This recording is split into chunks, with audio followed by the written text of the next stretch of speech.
ફતેપુરા તાલુકાના સુખસર ગામ ખાતે ખાતરના વિક્રેતાઓ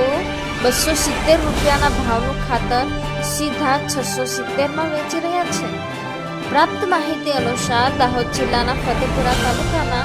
સુખસર ગામ ખાતે ખાતરના વિક્રેતાઓ 270 રૂપિયાના ભાવનું ખાતર સીધા 670 રૂપિયામાં વેચી રહ્યા છે હોવાનો એક જાગૃત નાગરિક દ્વારા સોશિયલ મીડિયામાં વિડીયો વાયરલ થતા દાહોદ જિલ્લા તેમજ સુખસર પંથકમાં ચકચાર મચી જવા પામ્યો હતો અને આપણો દેશ ભારત ખેતી પ્રધાન દેશ છે અને દાહોદ જિલ્લાના તમામ આદિવાસી સમાજના લોકો ખેતીકામ સાથે સંકળાયેલા છે તો ગરીબ ખેડૂતોને ખાતરની જરૂર ફરજિયાત પડતી હોય છે। તે સમયે તેઓ પાક પાસે પૈસા પણ નથી હોતા પણ ખેડૂતો ભાવપત્રકથી વધારે ભાવે પણ લેવા મજબૂર બની જાય છે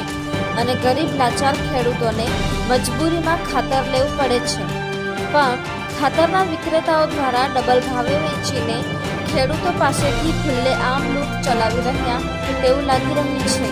હાલ તો ખેડૂતોની માંગ છે કે